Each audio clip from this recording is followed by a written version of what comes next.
พิวมั่นใจว่าทุกคนเคยเป็นนะคะที่เวลาที่เรารู้สึกว่าเราไม่รู้จะทำอะไรเรามักจะจับโทรศัพท์เป็นสิ่งแรกเสมอจับโทรศัพท์ไปเรื่อยๆรู้ตัวอีกทีก็คือผ่านไปแล้วครึ่งชั่วโมงผ่านไปแล้ว1ชั่วโมงแต่แทนที่เราจะรู้สึกว่าเราหายเหนื่อยกลายเป็นว่าเราเนี่ยรู้สึกว่าเราเหนื่อยกว่าเดิมมีอาการตาแห้งมีอาการสมองล้ามีอาการหลุดโฟกัสอะไรก็แล้วแต่ที่มันแบบว่าเกิดจากการที่เราเล่นโทรศัพท์เยอะอะแถมบางทีลึกๆเวลาเราเห็นโซเชียลมีเดียอย่างเงี้ยเราก็อาจจะเอาตัวเองไปเปรียบเทียบกับคนอื่นโดยที่เราไม่รู้ตัวอีกแล้วก็มานอยกับตัวเองอีกใครที่ตอนนี้นะคะกำลังเจอปัญหานี้อยู่เราไม่รู้แบบเฮ้ยถ้าเกิดว่าเราไม่เล่นโทรศัพท์เราสามารถทำอะไรได้บ้างในคลิปนี้นะคะก็จะมีคำตอบให้กับทุกคนนะคะโดยพิวจะแบ่งออกเป็นทั้งหมด2พาร์ทแรกเนี่ยก็คือสาเหตุว่าเฮ้ยทำไมเราถึงไม่สามารถหยุดถ่ายโทรศัพท์ได้ทำไมเราถึงติดโทรศัพท์พาร์ทที่2นะคะก็คือถ้าเกิดว่าเราไม่ได้โทรศัพท์เนี่ย10นิสัยเล็กๆที่เราสามารถทำแทนการเล่นโทรศัพท์ได้เนี่ยมีอะไรบ้างโอเคเรามาเริ่มกันที่พาร์ทแรกเลยนะคะก็คือสาเหตุว่าทำไมเราไม่สามารถหยุดจับโทรศัพท์ได้คือถ้าเกิดตอนนี้ทุกคนกำลังเป็นแบบนี้อยู่พี่อยากจะบอกว่ามันไม่ใช่ว่าเราเนี่ยเป็นคนไม่มีวินัยมันไม่ใช่ว่าเราเป็นคนขี้เกียจอะไรแบบนั้นเลยนะคะแต่สาเหตุที่แท้จริงมันคือสมองของเราว่าสมองของเรามันกำลังติดกับดัก2อย่างนี้อยู่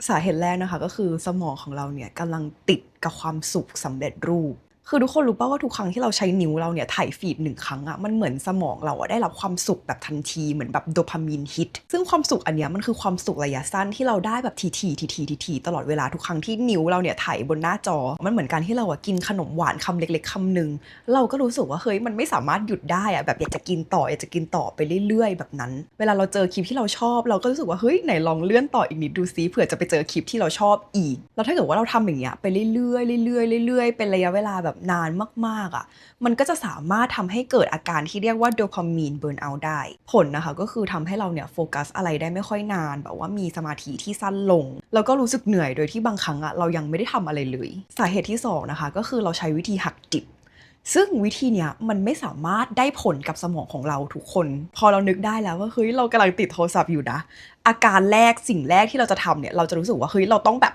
ปิดโทรศัพท์ทันทีเราจะต้องแบบว่าเอาโทรศัพท์ออกไปทันทีแต่ธรรมชาติของสมองมนุษย์ทุกคนคือเขาต้องการระยะเวลาในการปรับตัวนิดนึงแบบเนียนๆพอเราไปห้ามตัวเองไม่ให้จับโทรศัพท์สมองมันก็เลยกลายเป็นว่าไม่มีอะไรทำแล้วการที่สมองเนี่ยไม่มีอะไรทำมันก็รู้สึกเคว้งคว้างนะคะแล้วกลายเป็นว่าเนี่ยสุดท้ายแล้วเนี่ยพอเราไปหักดิบเยอะๆมันกลายเป็นว่าเรากลับไปติดโทรศัพท์หนักกว่าเดิมอีกเพราะฉะนั้นนะคะทางแก้ที่ดีที่สุดเนี่ยคือเราต้องหาอะไรมาทำแทนการเล่นโทรศัพท์สิ่งเนี้ยก็คือ replacement behavior นะคะที่เราหาอะไรบางอย่างมาให้สมองแล้วก็มือของเราเนี่ยได้ทำแทนอันเนี้ยมันก็จะเหมือนเป็นการที่เราหลอกสมองแบบเนียนๆโดยที่สมองเราไม่รู้สึกว่ามันหักดิบเกินไปแล้วก็สามารถทำได้แบบจริงๆโอเคเรามาต่อกันที่พาร์ทที่2นะคะหลังจากที่ทุกคนเนี่ยรู้สาเหตุแล้วเนาะว่าทำไมเราถึงไม่สามารถหยุดจับโทรศัพท์ได้ในพาร์ทนี้เนี่ยพิวได้รวบรวม10นิสัยเล็กๆที่เราสามารถทำแทนการถ่ายฟีดได้ง่ายๆมีอะไรบ้างเดี๋ยวเราไปฟังกันค่ะอย่างแรกนะคะก็คือการ brain dump journaling หรือว่าการเขียนระบายลงในกระดาษคือเวลาที่ทุกคนรู้สึกว่ามันมีอะไรอยู่ในหัวเต็มไปหมดเลยนะคะพี่อยากให้ทุกคนหยิบกระดาษแล้วก็ปากกา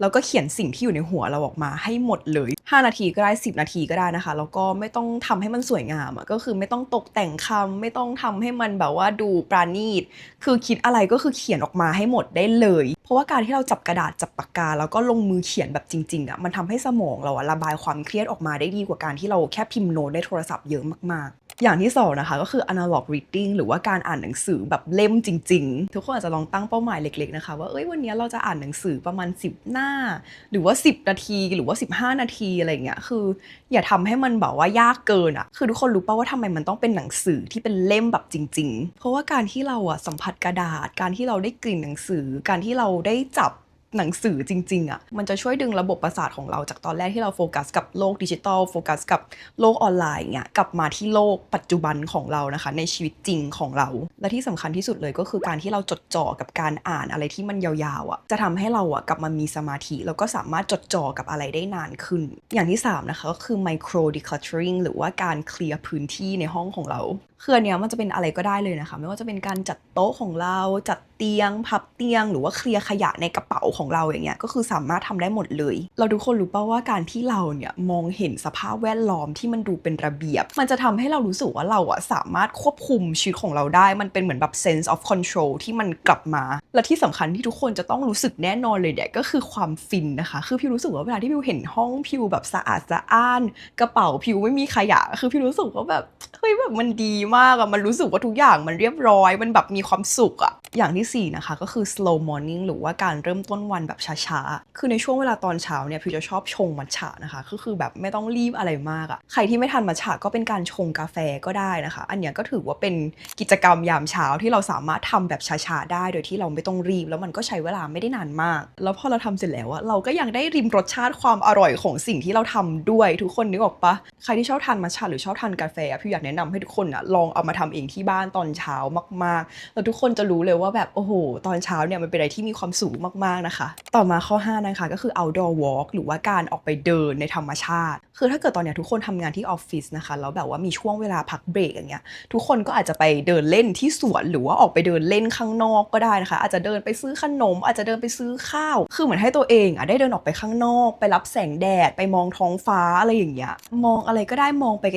กลๆนะคะตอนที่เราอยู่ข้างนอกมันจะช่วยให้เรากลับมาอยู่กับปัจจุบันได้ดีขึ้นมากพี่บอกเลยนะในช่วงเวลาที่เรากำลังผ่อนคลายในช่วงเวลาที่เรารีแลกซ์บางทีมันมีไอเดียดีๆอะไรอย่างเงี้ยแล่นเข้ามาในหัวเราแบบเยอะมากๆกว่าตอนที่เราไปโฟกัสอะไรอีกอย่างที่6อันนี้คือพี่รู้สึกว่ามันสนุกมากแล้วมันก็ดีต่อชีวิตของเรามากๆเลยนะคะสิ่งนั้นเนี่ยก็คือ life planning หรือว่าการวางแผนชีวิตของเราเนี่ยลงในสมุดคือวันไหนที่เรารู้สึกงงแทนที่เราจะไปถ่ายฟีดเพื่อดูชีวิตของคนอื่นพี่อยากให้ทุกคนกลับมาโฟกัสกับตัวเองเราอยากจะไปให้ถึงเป้าหมายอะไรบ้างเขียนออกมาได้หมดเลยนะคะทั้งเป้าหมายรายปีรายเดือนรายอาทิตย์รายวันคือพี่รู้สึกว่าสิ่งเนี้ยมันเป็นอะไรที่สนุกมากๆสำหรับพิวนะเวลาที่พิวเห็นว่าชีวิตของพิวมันกำลังเดินไปในทิศทางไหนแล้วข้อดีก็คือเวลาที่เราเห็นเป้าหมายชีวิตของเราอย่างเงี้ยพิวรู้สึกว่ามันทำให้เรามีแรงบันดาลใจในการใช้ชีวิต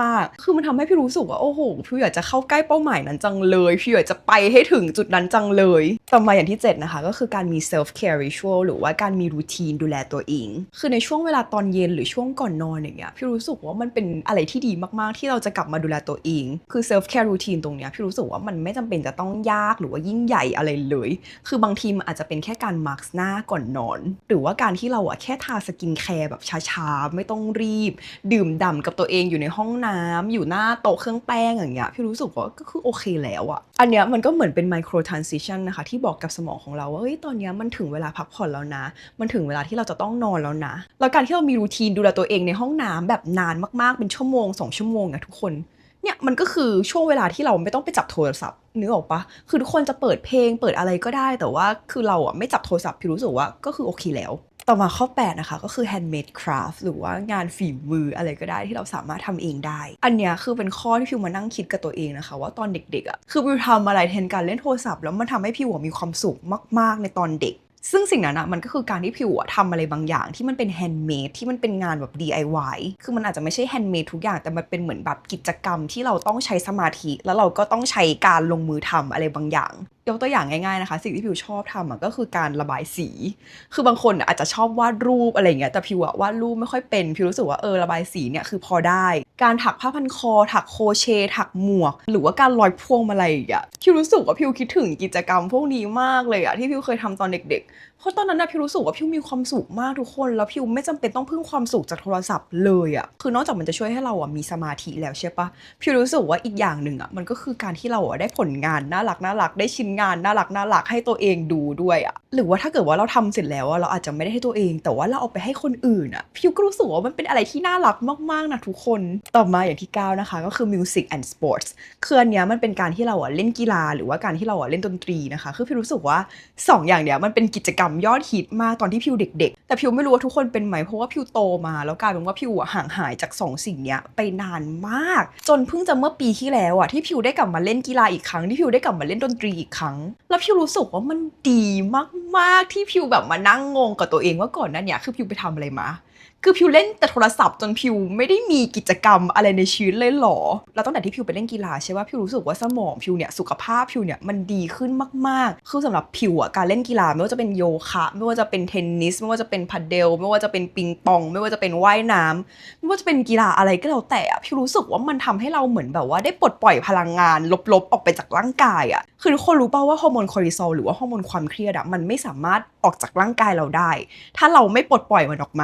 แล้วฮอร์โมนความเครียดมันจะออกมาทางไหนได้บ้างอย่างแรกนะคะก็คือทางเหงื่ออย่างที่2ก็คือการที่เราเขียนออกมาเนี่ยก็คือในข้อแรกของเราก็คือการทำ brain dump เนี่ยมันก็เลยเป็นเหตุผลว่าทำไมทุกครั้งที่เราเหงื่อออกทุกครั้งที่เราออกกำลังกายมันไม่เคยมีคำว่ารู้สึกไม่ดี แล้วอีกอย่างก็คือการเล่นดนตรีใช่ปะคืออย่างพิวตอนเนี้ยพิวไปเล่นเครื่องดนตรีที่แบบแปลกมากนะคะแต่ว่าเป็นเครื่องดนตรีที่พิวรู้สึกว่าพิวชอบก็คือกู่เจิงคือมันเป็นเหมือนเครื่องดนตรีจีนอะแล้วพิวรู้สึกว่าโอ้โหมันยากมากอะทุกคนมันเหมือนเป็นอะไรที่ทำให้สมองของพิวได้กลับมาใช้งานในเชิงสร้างสรรค์อีกครั้งหนึ่งอะแล้วพิวรู้สึกว่าการที่เราไปทำอะไรใหม่ๆที่เราไม่เคยทำอะมันแบบมันสนุกอะแล้วมันก็ได้ประโยชน์กับสมองของเราด้วยข้อ10ของพิวเนี่ยก็คือการทำอาหารคือพิวอะรู้สึกว่าพิวอะเป็นคนที่ชอบทำอาหารมากต่อให้พิวไม่ได้มีความเชี่ยวชาญในเรื่องเนี้ยใดๆก็แล้วแ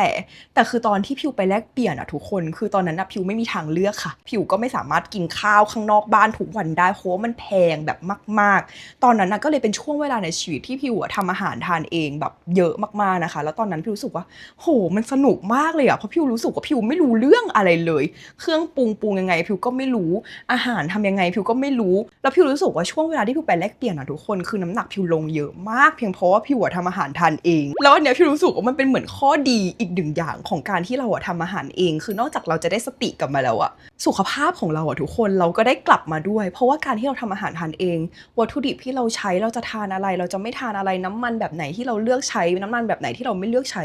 คือพิวรู้สึกว่าเราสามารถเลือกเองได้หมดทุกอย่างพิวก็รู้สึกว่าเฮ้ยการทำอาหารการทำขนมอะมันเป็นอะไรที่ดีมากเลยอะแล้วมันเป็นอะไรที่ถ้าเกิดว่าเราไม่ได้ทำคนเดียวอย่างเงี้ยเราอาจจะไปทำกับเพื่อนก็ได้เป็นแอคทิวิตี้ร่วมกันกับเพื่อนกับครอบครัวอย่างเงี้ยโดยที่เราไม่จำเป็นจะต้องไปจับโทรศัพท์เลยใครที่เคยดูบล็อกพิวก็น่าจะเคยเห็นแหละว่าพิวก็ไม่ได้เป็นคนที่ทำอาหารแบบว่าโอ้โหมาสเตอร์เชฟเนี่ยอาจจะยังแต่คือพิวก็พยายามแล้วพิวรู้สึกว่ามันเป็นการใช้เวลาตอนเช้าที่แบบดีมากเราทุกคนรู้ป่ะว่านอกจากการทำอาหารที่พิวรู้สึกมันสนุกแล้วอะพิวว่าอีกอย่างหนึ่งอะก็คือการที่เราไป grocery หรือว่าไปซูเปอร์มาร์เก็ตเพื่อแบบซื้อของอะพี่รู้สึกว่าแบบโอ้โหมันแบบมีความสุขมากเลยอะเปลี่ยนจากการเล่นโทรศัพท์ไปเป็นแบบว่าเลือกผักผลไม้เป็นการเลือกวัตถุดิบอย่างเงี้ยพี่รู้สึกว่าแบบเฮ้ยมันฟินมากแล้วแบบความสุขคือมันง่ายๆแค่นี้เองอะก็ประมาณนี้นะคะทั้งหมด10ข้อ10อย่าง10นิสัยเล็กๆที่พิวเอามาทำแทนการเล่นโทรศัพท์แล้วพิวรู้สึกว่าโหพิวได้สติกลับคืนมาได้สมาธิกลับมาแล้วก็มีความสุขมากขึ้นแบบมากๆคือการที่เราเลิกไปติดจอโทรศัพท์การที่เราเลิกเล่นโทรศัพท์อะพิวรู้สึกว่ามันไม่ใช่การตัดตัวเองออกไปจากโลกภายนอกโลกออนไลน์ไปโดยสิ้นเชิงแต่มันคือการที่เราอะกลับมาโฟกัสกับโลกปัจจุบันของเราโลกในโมเมนต์ณขณะนี้ของเราอะว่าเฮ้ยรอบตัวเราเนี่ยมันมีอะไรบ้างแล้วมันจะทำให้ทุกคนเห็นเลยว่าเฮ้ยแบบในชีวิตของเรารอบตัวของเราอะมันมีอะไรหลายๆอย่างเยอะมากที่ทำให้เรามีความสุข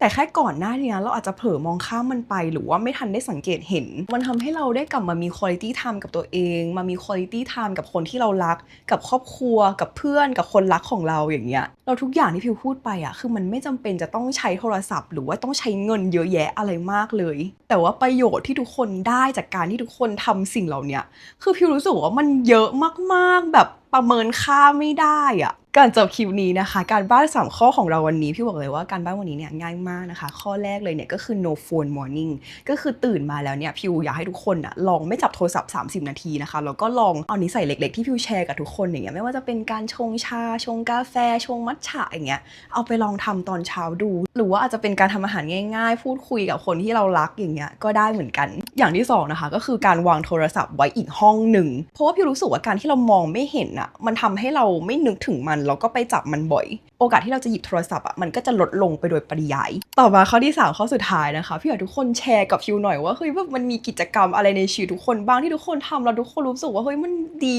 มากๆมีความสุขมากๆอันเนี้ยคือพิวอยากจะเอาไปทำตามด้วยนะคะถ้าเกิดว่าทุกคนแชร์มาก็เป็นอะไรก็ได้เลยพิวมั่นใจว่าจะมีประโยชน์กับพิวแล้วก็เพื่อนๆทุกคนที่เข้ามาอ่านแน่นอนค่ะขอบคุณทุกคนนะคะที่ตั้งใจฟังคลิปนี้แล้วก็คอยซัพพอร์ตพิวมาตลอดทั้งกดไลค์กด Subscribe คอมเมนต์และทุกสิ่งและทุกอย่างพิวมั่นใจมากๆว่าทุกคนเนี่ยสามารถมองเห็นความสุขรอบตัวได้สามารถมีความสุขกับชีวิตของตัวเองได้โดยที่ไม่ต้องไปพึ่งพาโทรศัพท์เลยแล้วก็ขอให้วันนี้เนี่ยเป็นวันที่ดีของทุกๆคนเลยนะคะแล้วเดี๋ยวเราเจอกันคลิปหน้าค่ะบ๊ายบาย